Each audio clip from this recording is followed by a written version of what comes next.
lazima watu wakufe ndo change happen, lazima watu ende kwa streets ndo change happen. Awangesikiza tu Kenyans in the first place. Awange tu uliza, what do you want, what do you need? Maybe even the finance bill was better, lakini kulikuwa na some changes tungetaka. But now that walikata kutusikiza in the first place, we now hatukutaka the whole thing. Acha ninyamazie hapo nezalia. Hello and welcome. This is the Tech Off podcast, where we bring sanity in the airwaves. I'm your host, Humphrey Makendo, and today we are privileged to be coming from Dawi African Studio Safaris, where they are located at Zion Mall, Basement A, just right there at the basement. Na leo, mazee tuko na panel moja moto sana, of young generation, that is Generation Gen Z, following the ile story na finance bill. Najua venye imekuwa like kumekuwa na demos across the country, na this time round tumeamua wacha tuongelee tu hizi story, vitu zenye zimekuwa zikihappen. Najua lose a lot of lives na in that same state kuna wengine wako na bullet wounds, wamelala kwa hospitali. So this sparkled a lot of debate, na leo tuna host a young panel of which nitawallow wajiintroduce without wasting much time. Kindly can you introduce yourself from the other end? Hello, my name is Kosi from Dawi African Photography and Safaris. I am a crochet artist also. Yeah, and also I do farming. Yeah. I am a jack of all trades. Kwanza napenda kutuma pole zangu kwa wale watu walipoteza maisha zao during the demonstration tangu ianze mpaka sasa, of course, na prestige maybe wale watu walikuwa abducted warudishwe, kwa sababu like hii ni 2024 mazi. Yeah, thank you for having us today, for having me specifically. Karibu sana. Yeah. Next, let's just hear your voice. Introduce yourself now, maybe what you do, please. What's up, my guys? It's your boy Fanu. Also, you can call me Goats. I'm a photographer, your best photographer, your ladies photographer. And niko situated hapa hivi Zion Mall, Basement A, Dawi African Photography. And I'm honored to be part of this panel. Thank you. Karibu sana, Fanu. Next, please. Karibu sana. Hi. Yeah. My name is Jael Mahapila. I'm a fashionista. I'm a stylist. I'm an interior designer. I'm a model. I sing. Okay, and I'm also an actress. I do act, set books in high schools, and I also do live performance. We normally have live performance here in Eldoret each month of the year. So kiko hapa LD, karibu kwa show zetu. I'm happy to be here. Thank you for hosting me. Karibu sana. Asante sana. Karibu sana. Next, please. Wadau, my name is Dixon, a photographer at Dawi African. I'm also a graphics designer, and I work ikuina Dawi African inapatikana Zion Mall basement. Ukishuka stairs, just after the stairs tuko hapo hivyo, and we do all the works unapenda. Also, I'm also the ladies photographer. Venye Fanu amesema. Kali. So you are welcome, and today we are having such an amazing topic, and I'm honored to be part of it. Well, thank you guys for coming and honoring my invitation kukuja kwa podcast. I don't take it for granted. Maze, this issue yenye imekuwa ikihappen imekuwa ikinifinya sana, in that nikasema I must just come and share and talk with the young generation and get to hear as in nini inafanya like what made the young generation to go out in the streets.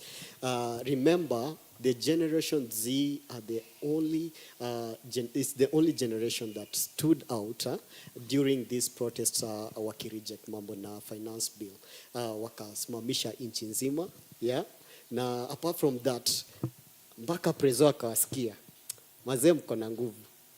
Yeah, so let me just ask you guys, starting from Kosi, what's your take na history like ya demos, ama what's your take on the highlights ya hizi demos, what triggered it maybe? Okay, for me, na feel like finance bill ilikuwa pin kwa balloon. Tulikuwa tumejaa, yani tulikuwa tumefika end.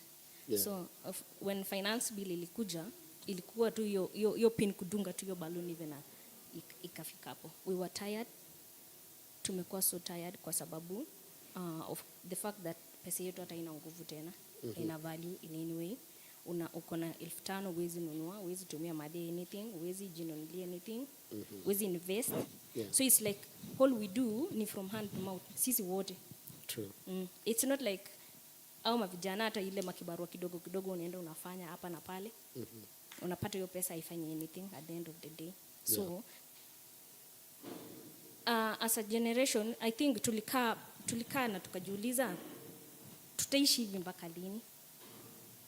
Tutaishi hivi mpaka lini? Kwa sababu tutakuwa tuna hand to mouth mpaka, so hiyo ndio ili trigger the maandamano now. Yeah, and I like the analogy in your answer before the show. There's something ulikuwa unasema gava inachota maji. Inachota maji yeah? na ndoo yenye imetoboka. Yeah. Anafanya the fact that anakuja na ndoo yenye iko na shimo chini. So yeye ni kuchota tu na inatoka.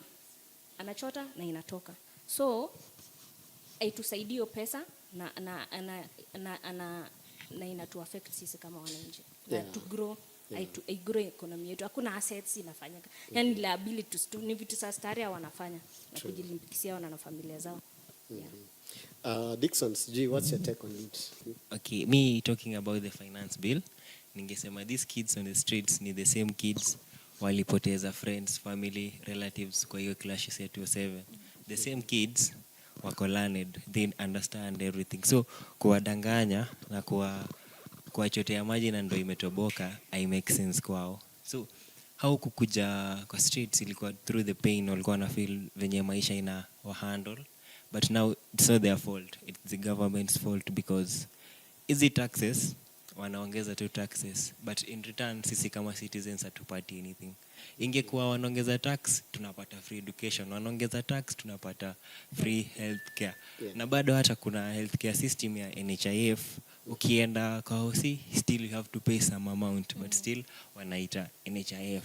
So what are we doing with facts kama tunapata members of parliament wamekuwa corrupted? They are given something so long as wapitishe bill. Hiyo ina make sense in their own world, but kwetu we see just it clearly na tunaona it's painful for us. That's why watu walijitokeza kwa wingi. Yeah. So sad, like just looking at it, the things that happen, I'm very sure young generation hakuna venye kila mtu naona akipoint fingers, yeah, either ni government, they did this wrong and they did this wrong. Giles, sijui kama unaona kuna kitu yenye government ilifanya na ilikuwa right maybe, because kwa hii situation yote sijui wewe unaonaje, what's your perspective? Okay. Mi kitu naweza sema kitu yenye iltrigger sisi Gen Z kujitokeza ndio twende on the roads tuanze kustrike ni the fact that ujue sisi ndio wale watoto tumesoma kina Kigogo, kina easy the books zenye zinaongelea mambo ya politics. Like there is a line, I'm an actress, so nimefanya Kigogo. I know there is a line in Kigogo says Kenga was telling Majoka, unaongeza kwa kulia, unaongeza kwa kushoto na kutoa kwa kulia. So that means like you give with one hand na unatoa. Yeah. So mi sioni kitu kama ime like it was just right for us Gen Z kujitokeza kwenda. For instance, my mom is a teacher. I have a brother same age like me. Tumesoma wote like same classes nini hivyo. So my mom ameshinda akichukua loans kutusomesha, like anatake hizo loans atusomesha nini, ametusomesha. Sasa hiyo my brother sasa is a doctor, amemaliza. Mimi ndio ya fashionista, nimemaliza. But sasa my mom is struggling to pay the loans, apati mshahara yote, anakatwa mshahara, still bado anataksiwa, still sisi tumemaliza shule hatuna kazi. So tunasaidiwa aje? Sisi ndio tunafaa tusaidie mom kulipa hiyo deni, but sasa yeye bado anataksiwa, anapata like hakuna kitu amefanya, despite the fact that ametusomesha sisi, tumesoma ndio sisi tumegrow tuko wakubwa. Aya, kuna hao watoto like vile wamesema, sisi wazazi wetu waliogopa kutufaitia like hivyo kitambo. So sasa the government iko na ile akili ya watu ni wanyonge, hakuna kitu wanaweza fanya, so acha tufanye kitu yenye tunafanya ndio like tufanye kitu yenye tunafanya ndio tutoe. So sisi tukaamua tujitokeze, tutoke to fight, ndio watoto wetu pia wasikuje wakakuwa na shida kama hizi, like wasikuwa wana overtaxiwa nini. Like kama jana there is a person who's it on X was saying that like kila siku tunaambiwa deni inalipwa. Ini deni gani inalipwa yenye aishi? For example, the person said to calculate deni yote yenye iko Kenya, tujue hiyo deni ni how much. We are how many people in Kenya? Over 40 billion. They divide the money. Kila Mkenya ajue anafaa kulipa pesa ngapi. Mkenya hawezi, the MPs wakatwe 20 million per MP walipe hiyo deni. Ndio tuache kudanganywa kila siku deni. Hii deni kwani haiishi? Sisi tunachoka, tunaishi sahi. Unajua unafaa kutafuta kazi, unafaa kujilipia rent, unafaa kutafuta chakula, unafaa kufanya nini, but still the government haijali hiyo, au kazi yao ni kubenefit kitu wanafanya. Mimi nashangaa wanaongeza mshahara, yet there is a doctor somewhere struggle, analipwa 50,000. Yeah, true. Huyo analipwa sijui like a million pesa. Hizo pesa zote wanaenda kufanyia nini? Na hakuna kitu anafanya kama MPs. Mimi sioni kitu anatusaidia. Like in my village mimi sioni kitu anafanya, barabara iko tu hivyo nini, hakuna kitu anatusaidia. Sasa mbona anatoa hiyo pesa yote na hakuna kitu inatusaidia? Aya, kama daktari before to pay your point, let me just get from God mwenyewe, like unaona parliamentarians walifanya nini maybe, ndo like what sparked the whole issue ya finance bill? Nini ilianzia wapi? Like what was the cause? Because before we solve anything lazima tujue the cause ama the origin. Ndo hawa majenzi wakajitokeza, like walitokea wapi? So let me get your view, please. Okay, for me personally, I think what fueled the entire reject finance bill motion was the fact that those people in the parliament, they sat down, the cabinet secretaries and all those guys, they sat down and they just implemented some rules, some taxes, without being considerate of the needy Kenyan, the youths, those people who don't have any source of income, and they just used, because the notion of them was, we want to tax you guys the same way some first world countries. We are a third world country. So you can't tax us. I was telling a friend the other day, if I was earning 200,000 per month and the government wants to take around 40,000 and I still have around 160,000, I won't feel that. But I can't be earning 15,000 and you want to take 10,000 out of it. I can't be earning 15,000 and you want to take 7,000 out of it. Umebaki umesota tu throughout. I think it was on. I think it was it on the Standard of the Daily Nation. They were giving someone who wants minimum of 50,000. Half of it will go to taxes. That person needs to buy food. He needs to cater for bills like rent, electricity, water. True. There's medical care, because we can't control how our bodies react to illness. There's transport. There's fees. This person needs to cater for education. True. and now you find the government is scrapping off his feeding program in schools, which means now it goes back to the same parents who is supposed to channel that small money that you still want to tax. Yeah. So the to problem the- is overtaxation. It was overtaxation, which Yeah. to me it was inconsiderate. And you know, when this government was campaigning, they went with the notion of tunaunda serikali ya mama mboga and watu boda boda. Yeah. It is one thing to give a promise, and it's And one then thing to deliver. deliver. True. And they've actually failed on the delivery part. And I think that is what angered a lot of youths, because we as youths, the Gen Zs, we are the future of this country. True. We are the people who are going to save this country for the next 15 to 10, 20 years. If you don't give us a place for us to start up in life, what do you expect us to do? Many youths are jobless, and yet a member of parliament, some of them don't even attend those things. But they are given sitting allowance for what? Yeah.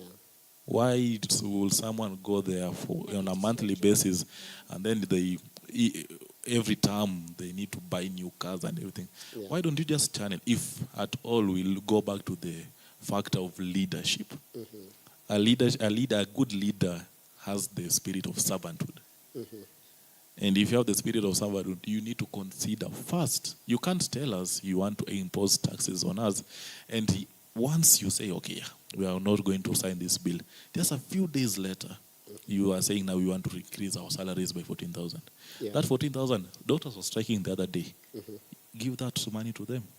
What about those teachers? Yeah. Give that money to them. What about the school feeding program? Give that money back to the Historia Linda Mama. Yeah, leader, mom. Give that money to them, man. Like, you guys already have millions. Why need...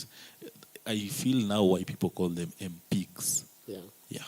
Oh, I get it. Kosi, ukiangalia hii story, like in this perspective, Yeah. you are an MP. You're representing people, yeah, from your region, that is. Okay. And then mita mbili kujie, utakata? Yeah, utakata, given that Kama that ingekuwa chance. mimi. Wewe ndo uko pale kwa parliament, uambiwe ndio hii mita mbili, siupitishe hii bill, tusotie hizi issue. What will you do? For me, I'll say no. I'll say no. Because even when you read the bill, it does not make sense. It's not like Kenyans are rejecting to be taxed at all. We're not rejecting to be taxed. Now, hiyo ndio place tunafaa kujua. Wakenya wajakataa kukuwa taxed. Hatujakataa kujitegemea. Wanasema tulipe tax tujitegemea. Hatujakataa. But the fact that tunataxiwa na hatuoni mali inaenda. Tunataxiwa na ifanyi anything. Tunataxiwa na wanatoa linda mama. Tunataxiwa na hakuna chakula shule ya kulisha watoto. Unajua the fact that wakipea watoto lunch shule, venye mzazi anatulia huko sokoni anafanya kazi 1-2-1-2. But the fact that wewe una tax huyo mama na bado utafuata ile pesa kidogo amebaki nayo, itabidi ameingia kwa mfuko achukue hiyo pesa kidogo ya stock alipe shule. Unaona?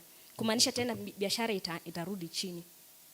Unaona? Yeah. Kwa sababu hata nunua stock yenye inatoshana na ya jana, kumaanisha stock ya leo itashuka chini kidogo. Yeah. Na kesho tena itafanya hivyo. Kwa sababu so that is the thing. Ingekuwa like tunalipa tax and now we see where this money is going, ingekuwa better, but now we are paying tax na tuone mahali pesa inaenda. Yeah. So ukiniuliza like kama ningekuwa MP at this point these people are not leaders. No, they are not leaders, because leadership inamaanisha ya kwamba unajinyima ndio upe watu, but the fact that wako nayo so much mpaka ina spill over, unaona? Yeah, but still they are not even willing kuleta ile yenye na spill over. Wanataka tu still bado kugrab nayo. That is hiyo ni kitu inanianga mimi kama Mkenya. Yeah. Let me go back to Jael. Hii story, ujue kulikuwa na rumors zilikuwa zinaenda around that MPs wamelipwa, unaona, karibu mita mbili, unaona, and some defended themselves wakasema, unajua kama mimi ni MP, alafu every other morning kuna watu kutoka constituency yangu wanakuja wanasema mimi sina fee, mtoto anafaa kwenda Australia, mwingine anataka yeah, they have needs. So hii pesa inatoka wapi? So at times hii opportunity ikicome through, si mimi nitachukua, at least ni save constituency wangu like kuwasaidia hivyo. So for them they thought ni kama a common good, though it's a rumor. Sijui kama ni ukweli. What's your take on that? Was it a rumor ama ni kitu unaona iko legit? Hii story na MP kusotiwa. Okay, siwezi jua kama ni ukweli Yeah. ama ni uongo, but vile nasema wanasema lisemalo lipo, na kama halipo linjiani laja, si ndio? So mi naona ni ukweli, my instinct zinaniambia ni ukweli kabisa, walisotiwa. Na unaona walisotiwa, but some of the MPs wali lose mali ya pesa mingi sana yenye inawashinda, like hiyo 2 million inge rudisha hizo pesa, si unaona? So like me, like kama last year people complained about your story ya housing levy nini itolewe, but unaona at the end of the day ilienda ikapita, si ndio? So kitu ilitrigger pia this year sisi youth tukasema ai, sasa this year hatuwezi kubali ipite kwa sababu last year wakutusikia. This year sasa lazima tuende kwa barabara tusikizwe vizuri, ndio hata wewe pia ajue tumechoka.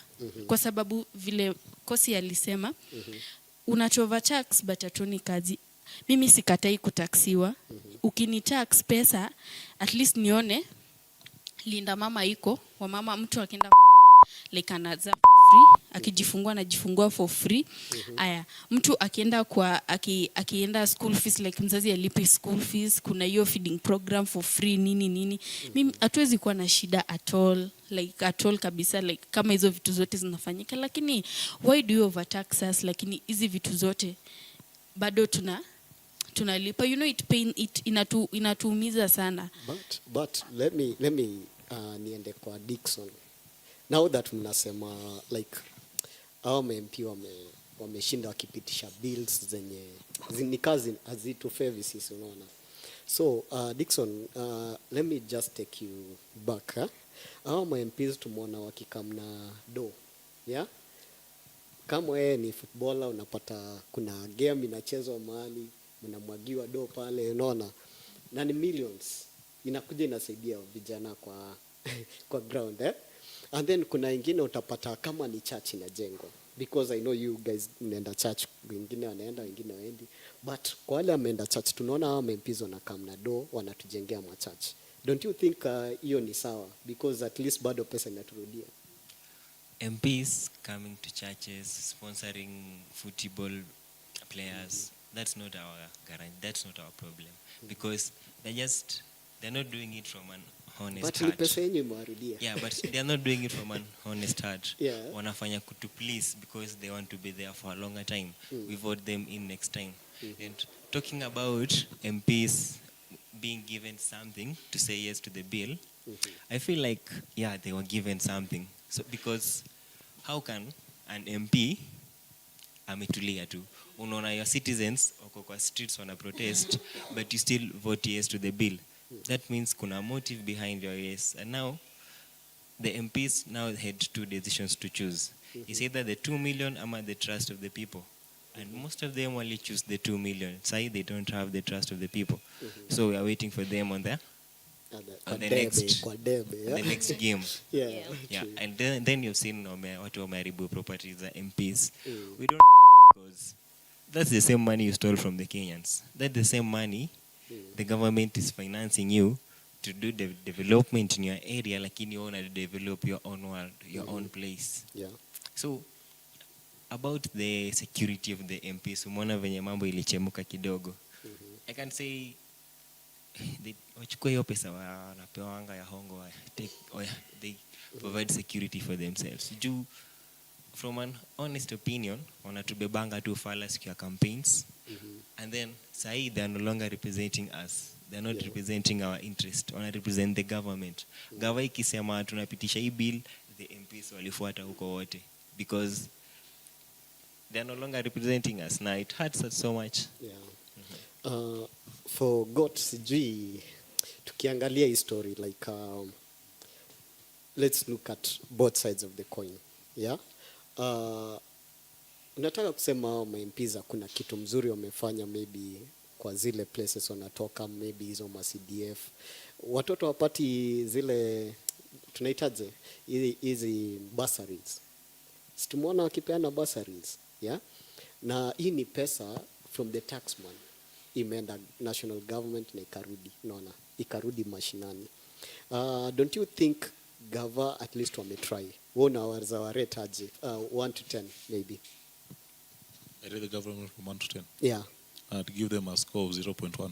0.1. Kosi utawapatia ngapi? Hakuna.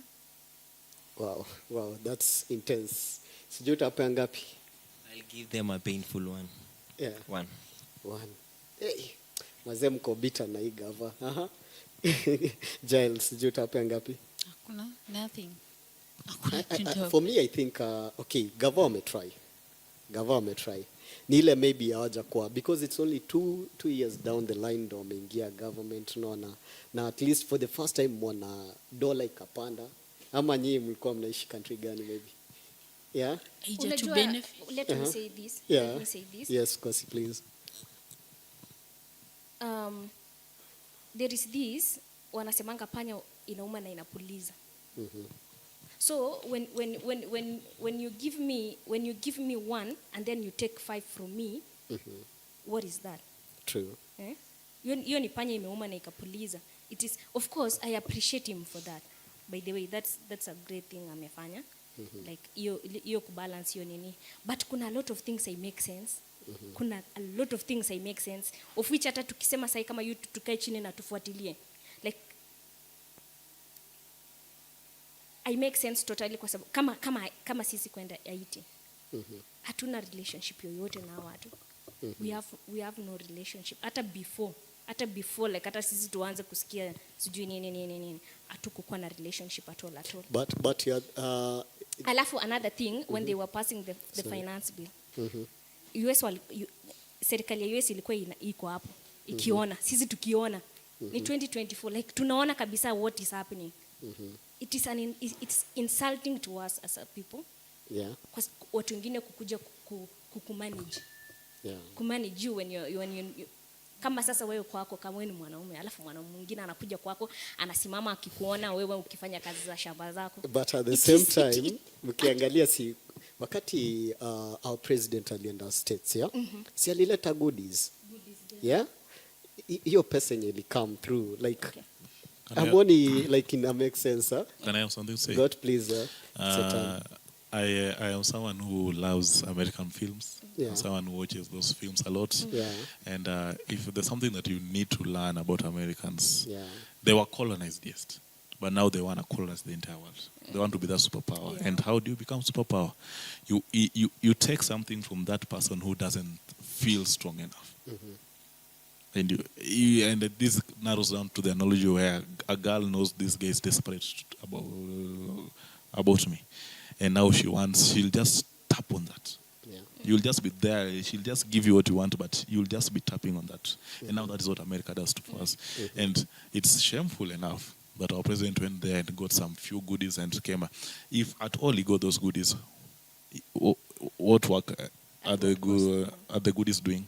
You know, you asked Dixon this question, or they're doing these bursaries and everything.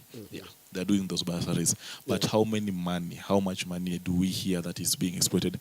Just the other day I was reading that the audit, they were saying that the fertilizer that was dispatched from Russia during the COVID period, so how many tons disappeared. How many times have we had that money got lost in the airport? How many times do we hear? If at all, me personally, I have no issue because he's the president. I don't have issue with the government and everything. But if they had a right structure, you tax us, yes, not that overtaxing, but if you tax us right, and then he came into office and he added suppositions that don't make sense. What is the first lady doing? If you want to have 690 something million on your office and yet Linda Mama is dying, what is the use of the office of the deputy first lady or something like that? Or to the prime secretary, Musalia Mudavadi, his wife, what is her function? Her role. What is her function? Not even a role. What is her Function function? in that office. She has a role to play, yes, but what is her function to be so that when we are taxed, so that she can be able to run that office? The CAS, what are their roles? These are things that were unconstitutional, and they were being brought the same way they deployed KDF unconstitutionally. Now they're doing things unconstitutionally, and the funny thing is, all of us have gone to school. All of us, we don't know every page of the Constitution, but we know what those articles says. Article 37 says we have a right to demonstrate, a right for us to speak, but yet you put those same people who are supposed to protect us to throw tear gas and shoot us, who are us as protesters, we are unarmed. So it doesn't make sense. You want to tax us, and yet you want to increase salaries for your own people. You want to create jobs and positions because someone lost an election seat and he was your person. Now you want to create a post for him. If at all you were to make a good government, in those 2 years, he could have rectified a lot of corruption. This money should work. This system should work. Cut, tungempa another 5 years. Cut the expenditure on your government. There's no sense the former president, his office demands 1 car 40 million. Yeah. Yet some of us don't even have cars. It doesn't make sense. You can't, and then, like Kosi said, you pani inatuuma alafu inatupuliza. And it's just the same thing. The price of fuel was around 200. Right now it's around 190 something.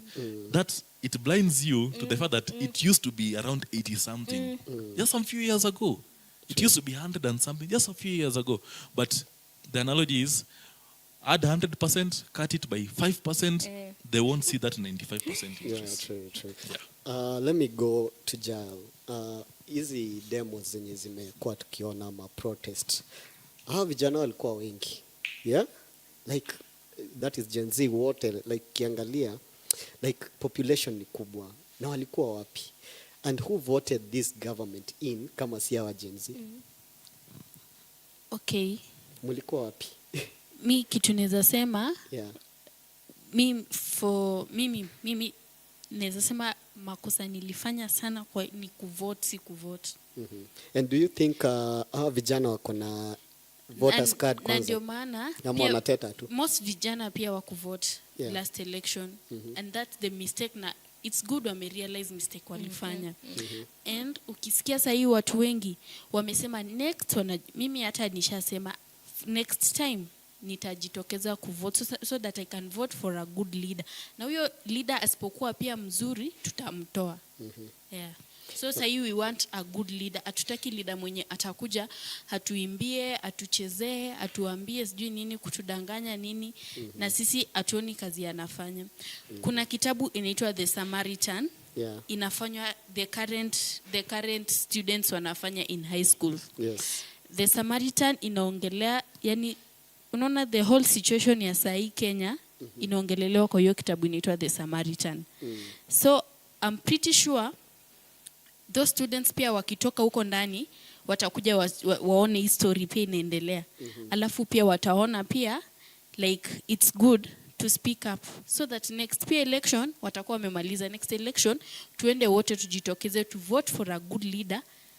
Mwenye atatusaidia, atatusikia, mwenye atatuovertax, mwenye atatufanya like to feel we are slaves in our own country. Yeah, unasikia? Gotu, you had something to say? For me, I'm someone who voted, yes. But for me, what I feel, how our country, I'll give a story that I've shared with some close friends. The school I studied in high school, we had a tournament in Eldoret, Hapo Hivyo Hill School. And I remember it was a rugby sevens tournament. And I remember the team had prepared, because you are given that, the group list and everything, they are already prepared. The morning when the tournament starts, that same morning, you are given a different list. Yeah. What happened? Those bosses and those principals from other schools gave a tip-off. And the team captain that time was a very close friend of mine, and I won't mention his name, but he told me, and I was like, what happened? Because they lost 2 matches. Yeah. They needed to win at least one and maybe draw one, so they were out. And I was like, what happened? We are not this. And he told me, this was the statement that it has stuck through me the entire of my life. He told me, for corruption to end in Kenya, this entire generation, even the person who's born right now as I speak, should be wiped off, and a new one starts. And I feel that is what Gen Z are doing. We had a system where our parents used to see Mtuwetu. Used to go with the tribalism motion during the ballot. You don't care how bad this person is. Yeah. You don't care about his past history.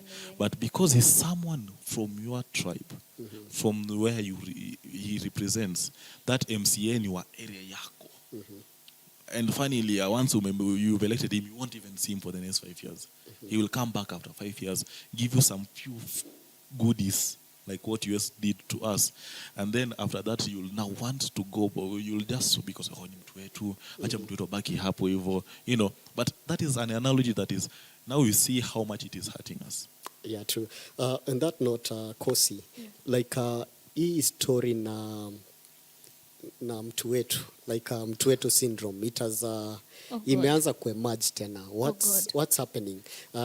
Generation Gen Z Gen Z wamekuwa wakisema like we are tribeless, we are leaderless, that's the face you are carrying. Sijui, what's your take on hii story ya mtu wetu syndrome? Man, it's an embarrassment. And because of time, just try to brief it up. Yeah, I will be. It's an embarrassment kwa sababu the fact that kwanza hapa Eldoret zile hiyo mashop kuharibiwa, it was not a good picture on our side as a generation, as a people wenye walitoka kwa maandamano na nini, which sasa sahi tumeona kabisa ni goons. Like literally we see people, parents, watu wakubwa, yani watu tu tunafaa kuwapea heshima zao, wanatembea town ya Eldoret na miti za jembe. Literally tukiona mchana, but walikuwa na try to protect the businesses. We saw it even in Nairobi. Gen Z walikuwa na I can say this. Yeah. It was very peaceful. Yeah. It was very peaceful. Tuko na video zenye zilionyesha sisi tuliko peaceful, tulizunguka, of which watu waliingilia kati na wakafanya vitu zingine, ndio sisi sasa when the business community wakianza kusema this maandamano is not good, now gava inapata leverage, unaona? So when it gets leverage, sasa wameona hiyo inaweza kuwa weak point ya kutukata mguu, unaona? So kama Gen Z mimi ningesema our sisi. By the way, you can never find mtu mwenye anakuja Gen Z amekuja tu town na kabla anataka. No, we look good, we smell good, we take care of ourselves. True. Yeah, true. We pay attention to ourselves. No wonder alisema mnakuja na Uber. Tunakuja hiyo ni wivu by na the kula way. KFC. Yeah, that's us.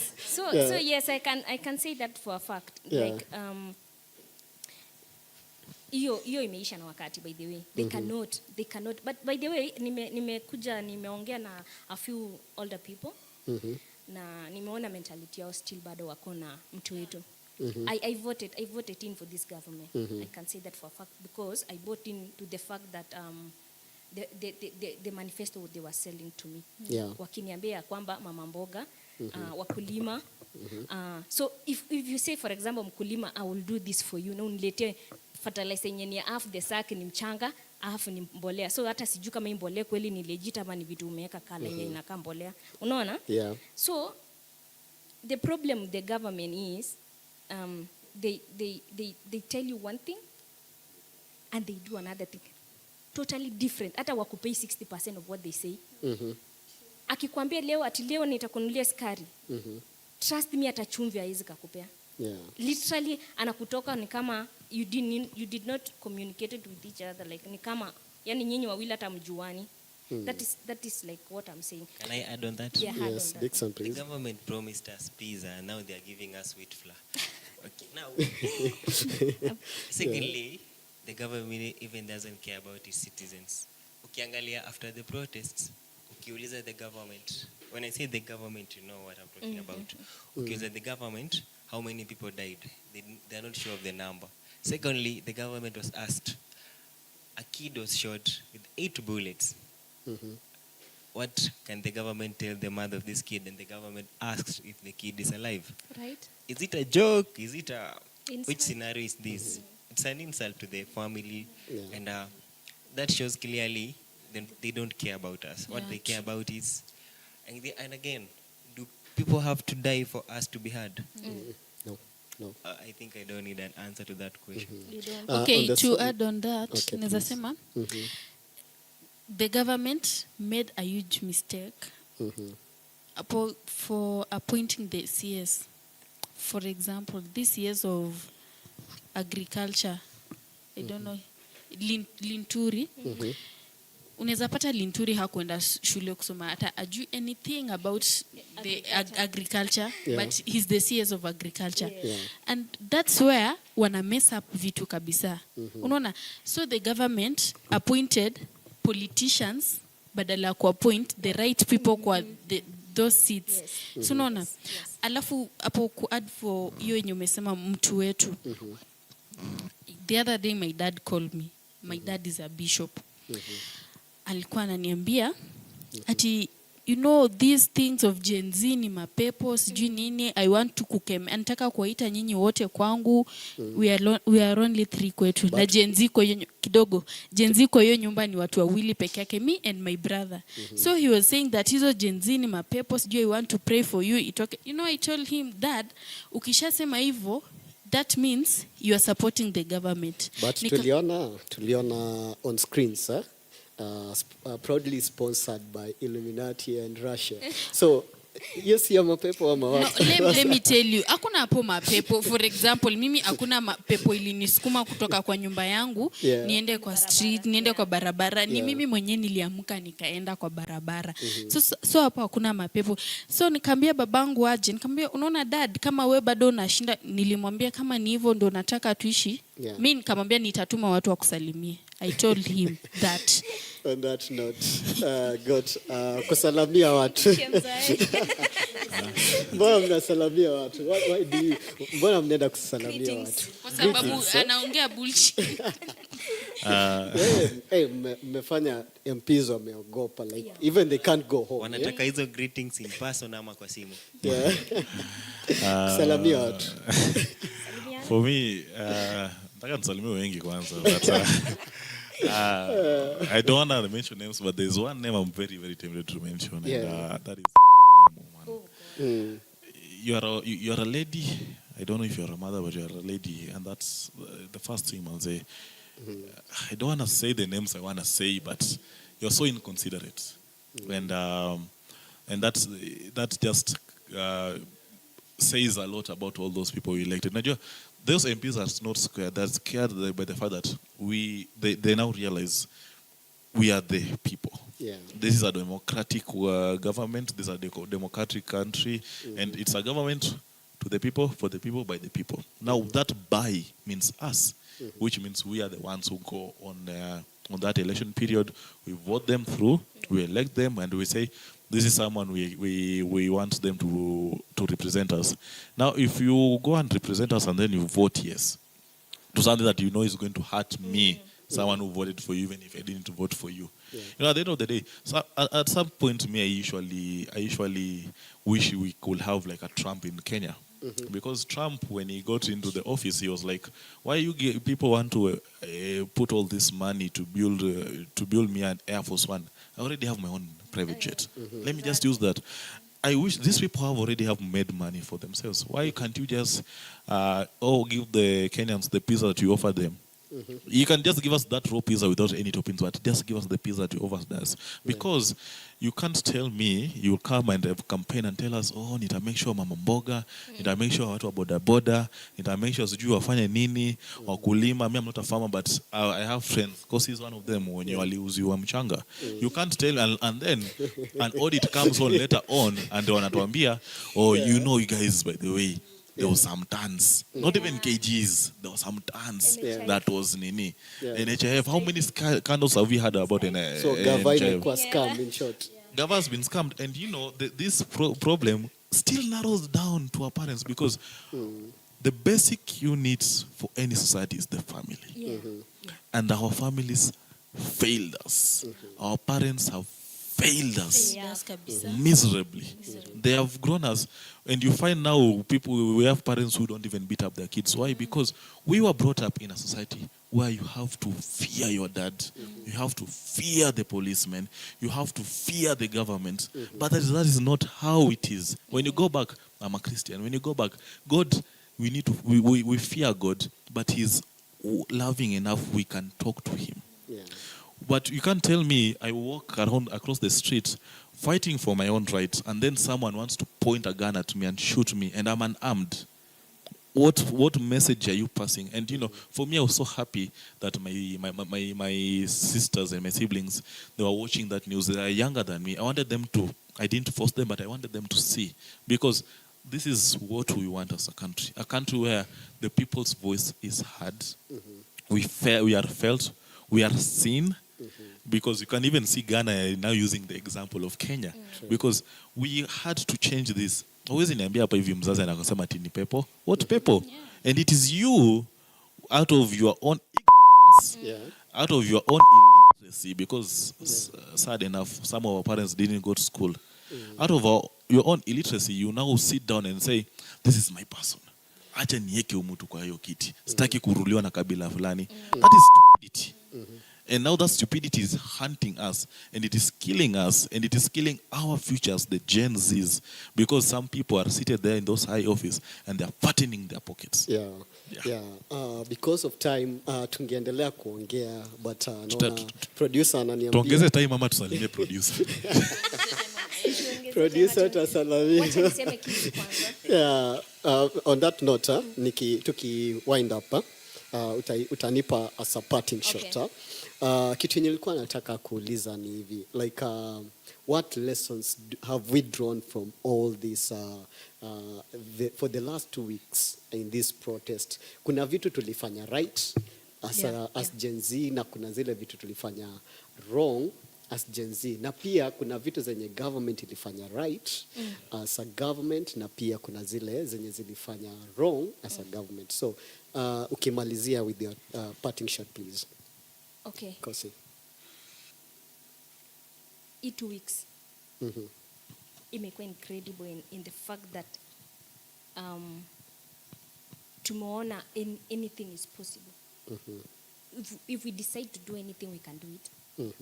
So long as decide sisi wenyewe. Hata kuoccupy parliament, because parliament ni sisi. Hata kuchoma parliament. Hatukuchoma parliament. Hatukuchoma parliament. Tear gas ndio ilianka huko ndani kachoma. Hatukuchoma parliament. Yeah. Right? Magari zilichomwa. Yeah. So you blame it on the goons? Okay. Tear gas. We blame it on the goons. Okay, another thing. Kitu from these 2 weeks, kitu ingine reflect on ni the fact that pia sisi tunafaa kutake accountability as a people. True. Askari anakushika sababu una license ya kitu, unampea kitu kidogo. You can talk with this person. You can talk with this person akupea some time, alafu maybe afuatilie. Afuatilie. Yeah. Askari anaweza fuatilia kitu kucheck kama ulichukua ile kitu ulifaa kukuwa nayo kwa gari yako ama wherever. But sasa sisi we are blaming these people for corruption, but sisi huku chini ya maji pia tuna participate on the same thing. Unaona? If we follow, tukifuatilia vizuri kabisa, tuta notice the fact that hata wenye wanapewa si watu needy sana kwa society, ni average family wenye wanaweza utafuta kidogo walipe fee. Si ni ukweli? Yeah. Because nikiona kwa mashinani, the fact that unapata familia imelipiwa basari na county ama na serikali, unapata ni familia like si needy sana. Mpaka mtu jirani ama mtu maybe ni mwalimu anajitoa anasomesha watoto wa familia fulani. So kitu yenye mimi ningesema as a parting shot ni tusiharibu mali ya watu. Na tuendelee kufight. Tusijaribu kuacha kufight. Because the moment tutawacha kufight, tutakuwa kama Nigeria. Nigerian fought for EndSARS and they forgot they forgot with immediate effect, like they forgot the moment tu end sasa iliisha hivi na they forgot. So sisi tusijaribu kuacha kunini kukuwa na hii nini ya unity. True. Tusiwache to make sure by the time 2027 ikifika tuna vote in another government na, when we vote in another, kila mtu achukue kwanza, kama una kura make sure umeenda ukachukua kura. Yeah. Please, like hiyo siku hakuna utakuwa unafanya hivi tunaona ama tutakusalimia. It is non-negotiable. You have to vote. True. You have to have an ID. You have to register for yourself.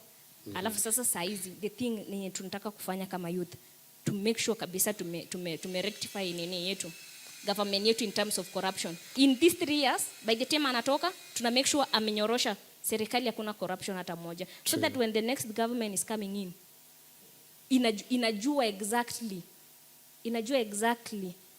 what sisi tuna expect from them exactly, and no is negotiable. Wanajua exactly what we want from them. Yeah. Jael, as your parting shot, do you think it was right for watu kwenda na caskets kwa street? Na was it right? Did the Gen Zs do the right thing? Yes. Walifanya kitu right sana kwa sababu walikuwa wameboeka na MPs wao. For example, kuna MP hapo ndani alikuwa mama. Huyo mama ako na mtoto mwenye ni msichana. Anajua wameongeza bei ya pads kwa hapo hivyo, but bado she went ahead na kuvote yes. Hata kama anaweza afford your pad, kuna watu ukuje they can't afford your pad. They say tununue tampon. You know how much is a tampon? Si kila mtu ata afford your tampon. Na the tampon for most people inakuwa uncomfortable, si ndio? Uncomfortable kutumia tampon. For example, mimi nitajiongelea kama mimi I use 5 pads when I start my MPs. 5 packets of pads. Wakiongeza tax kwa pads. So it means every month nafaa kuwa na kitu around 1500 ndio ninyeshe. Seriously? Hakuna kunyesha. Of which you don't have that money. Sina choice, nilizaliwa hivyo. Mimi I never wrote an application nafaa kuzaliwa msichana ama kijana. Nilijipata kwa hii dunia mimi ni msichana. So nafaa kukabiliana hivyo venye niko. Kama hiyo story ya cancer patients sijui kama ni ukweli ama ni uongo kwa sababu So haukusoma finance bill? Okay, like nilisoma but you demonstrate. Anyway, I'm just on a light note. Hiyo story ya cancer, I don't know if it's true ama ni uongo. But sasa hiyo cancer wakimpose tax kwa cancer patients, watu wenye kuna familia huko haijiwezi kabisa. Hata waezi kweli pesa ya chemo peke yake, kwenda chemo peke yake. Sasa familia kama hiyo utaisaidia yet wewe ni MP uko ndani una vote yes. Mimi kitu tunaweza sema the MPs wasikize watu wao, wawasikize na wawasaidie sana, and they waache kulalia side ya government, warudi side ya sisi wananchi, at least watusikize sana. Ndio pia sisi na kitu kingine pia nimefurahi na Gen Z tulijitokeza, na kitu tunaweza sema tuendelee hivyo na tusikubali any leader ama mtu yoyote akuje atu corrupt mind kututenganisha. We are tribeless, we are leaderless hivyo. Dickson, the ladies man. Yeah? Hapo sasa I'm the ladies man. Yeah. Na goat. Yeah, unasema like ilikuwa legit like ladies, wewe ni a man umeenda kufightia rights za lady. As your parting shot, sijui what's on your take kwa hizi story na pads and all that. Talking about pads. Na kama ungekuwa una meet president, like you are setting your grievances because najua prezo ataangalia hii podcast. So utamwambia nini? Talking about pads. There's a lady somewhere, let me say a girl, haizi afford the pads kwa price iko nayo sahi. Tena unataka raise, unataka atumie nini kiraka? Okay. Surely, what do you expect this lady to use? And then kuna this other thing ya cancer. I'm not well versed na cancer, but I have friends wanasema it's much expensive. Now, with how expensive it is at the moment, ukiongeza unaiongeza iende wapi? Look at that camera and just tell the president, list down some of the things zenye unataka like e-gava change. Tunataka stop abduction for people who are fighting for their rights. Secondly, we want accountability. We want to see the previous finance bill, collect this amount of money.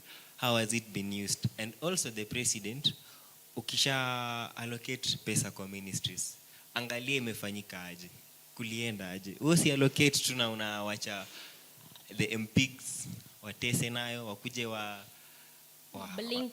blink huku kwetu, wakowe na majiwagon. Mliona kwa social media those videos. Ukweli. Yeah. So if the president allocate pesa kwa ministry, then in return the ministry sijui inanunulia the MPs magari tu, wana flex na gari zingine huku. Manyumba. But now then kitu ingine ni lazima watu wakufe ndo change happen. Lazima watu ende kwa streets ndo change happen. Awangesikiza tu Kenyans in the first place. Awange tu uliza, what do you want? What do you need? Maybe even the finance bill was better. Lakini kulikuwa na some changes tungetaka. But now that walikata kutusikiza in the first place, we now hatukutaka the whole thing. Acha ninyamazie hapo nezalia.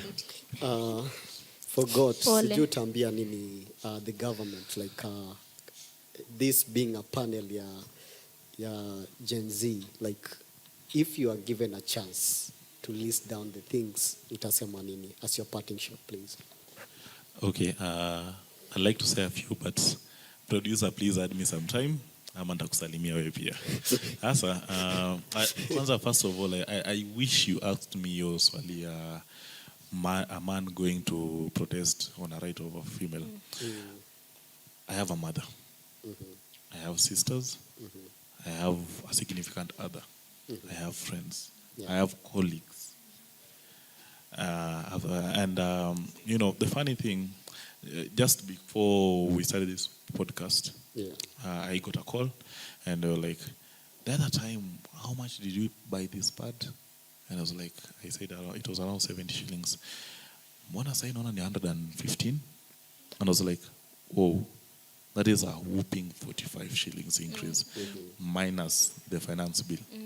So imagine if that packet of pad ingekuwa imefika 180 shillings. That is over, close to triple the price. Si pad peke yake kuna zile diapers. Yeah, kuna hizo, like, it's expensive. It's even scary for someone my age to give to get a girl pregnant. At least finance bill imekuwa rejected. Now, sasa take it like this.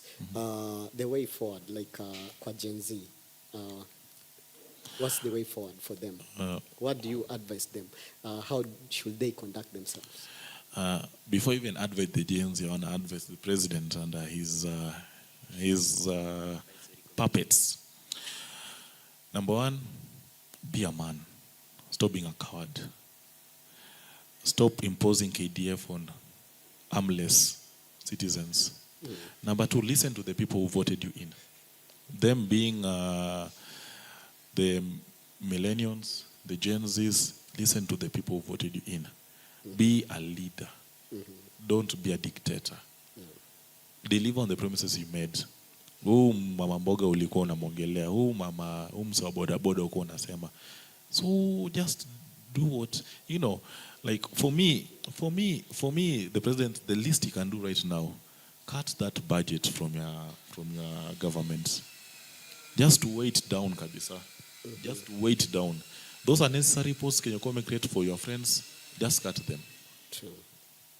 Those are unnecessary spending, those flight hadi tunakuita ya hostess manze, and you're a man, cut them. Those unnecessary positions and posts unataka create for the first lady, for the deputy first lady, cut those things. Let that money go back and work on the things that it should be. Increase the doctor's pay. Increase the livelihoods of your Kenyans, of your citizens. Bring back investors. Create jobs. Make these people, you can't tell me you want to tax me and I don't even have that money. You want to increase airtime. rates, and I don't even have that money to buy that airtime from the first place. You can't tax people, and yet eventually it will kill the businesses. Those people who are starting the businesses, they can't even afford. How many layoffs have we had over the last 2 years? Try and get a system that will work. Minimize that expenditure from your government. Minimize your tours. If it was a bucket list for you to visit France, Italy, and all those countries, minimize. You have the money, you can go on yourself. You don't need to be the president to visit those countries. Minimize the rates of which you guys take those loans, because they're saying they are paying, but they're still taking loans.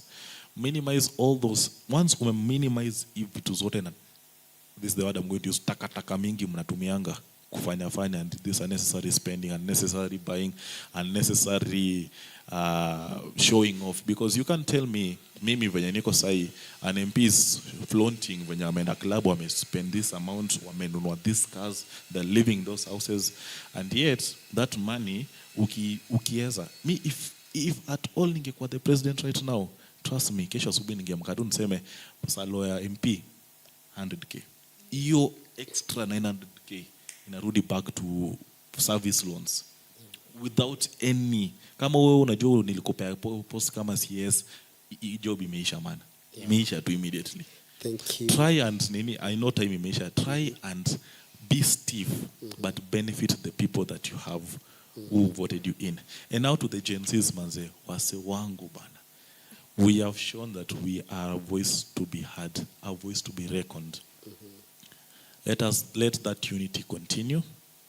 Let us use the social media space venye tumekuwa tukitumia. Tupatane kwa hivyo space Twitter, X, sorry, si Twitter anymore. Tupatane space huko hivyo X. Najua watu wengine wanashanga kwani si tumekuwa astronaut. Tupatane space, tuongee. Let us create that awareness. Tuchangamshane. Let's be vocal about our rights. Tumesoma man. Let us use our minds. And this time round, let's not just use our mind for the benefit of someone else. Let us use this mind for our own benefits. And I believe we'll be a better country. I think we'll have part 2. Imekuwa moto sana. Imekuwa moto. Najua Kosi alikuwa na burning issue. Yeah. Just a minute, alafu Okay.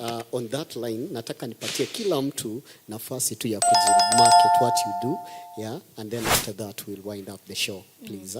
Okay. Kitu ya mwisho kama hapa LD. Yeah. Like mtu mgani Gen Z atajichoma library? We know the fact that collection ya books venye ina take long. Me myself I do collect here and there. Ninaona zingine ninaweza kurecommend another one inaitwa Chaos. Yeah. Go and see that one, utaona ni political. You just go and read the book. It's amazing. It's amazing. Yeah. So as you brand yourself. Sisi sasa hatuwezi destroy property. Like hatuwezi choma library by the way. Mbona tuchome library? We know that's so essential. Hatuwezi. Okay. Mimi ni you can find me on my social handles at Felkij Creations. Facebook ni Felkij, my personal account, and then my page ni felkijcreations.com. Hapo Facebook na pia Instagram ni at jfelki.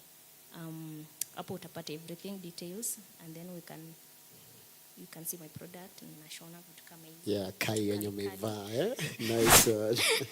Ni custom made, yeah. You can tell me what you want. We will deliver, of course. Thank you. Wow. And make sure like for your weddings, for your graduations, for your corporate events, for your sherehes, all kind of sherehes. Tuko hapa Dawi, Zion Mall, basement A, hapo Zion Mall, hapa Zion Mall Eldoret. Yeah. Thank you. Yeah, got. Okay. For me, ningewapea namba lakini mngenisalimia sana. So I'll just give you my social media handle, and actually it's just Instagram, nisiko space X uko. But you can get me at fan_.noel. DM ni free. Book you can see, you can go through my page. Kustock ni free pia. Angalia my work. Kuja to create some amazing content for the guys, man. Acha demo wako kuje bana. Maisha isikuwe ngumu na demo wako pia anakaa vibaya. Acha nimpige picha moja safi. Safi. Nice. Na unapatikana wapi? Mi napatikana Zion Mall basement A. You can holler at your boy anytime utanipata. Yes. Lady. Okay, I'm a stylist, fashionista, model, all those I do. Yeah, maandamano, I do go for protests. Yeah. Hivyo.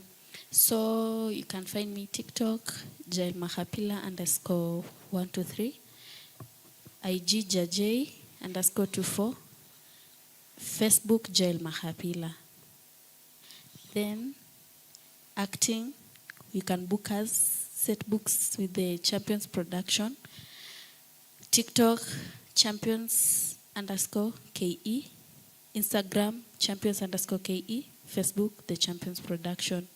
We are launching another big event on 25th of August called the Wedlock of Gods. Unakaribishwa sana. Then I'm having an event on 28th of this month. Ukitaka more details, you can visit my page. Thank you very much. To the Dixon, please. They call me Dick, but you can call me anytime you want. Wow. I am a photographer, a graphics designer at Dawei Afrique. Yeah. We Riley, reject. We reject.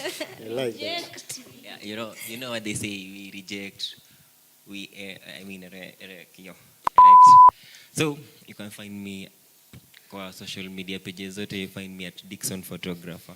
So I do graphics design, photography, we even market products, and all of us here, you can find us all at Dawei Afrique Photography. Inapatikana Zion Mall basement.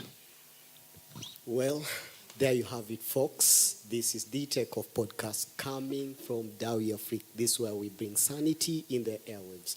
I've been your host, Humphrey Makendo. Leo sitapeana sentiments zangu. It's been a while, lakini I just allowed this Gen Z who speak so that you get to hear and understand the highlights zenye zimekuwa over the week. And I believe you have drawn some lessons from all this. From next week, we'll be coming again. Na maybe part 2. In between itakuja na part 2. Wame request for part 2. Na imekuwa moto sana. We'll be doing it again and again. So for my handles, zitakuja hapo kwa your screen.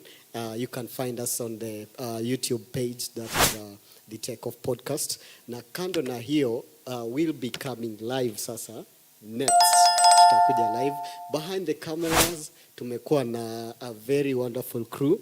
Thanks for you guys for having us. Tumekuwa na Gilbert akiwa nyuma ya kamera. Tumekuwa na pia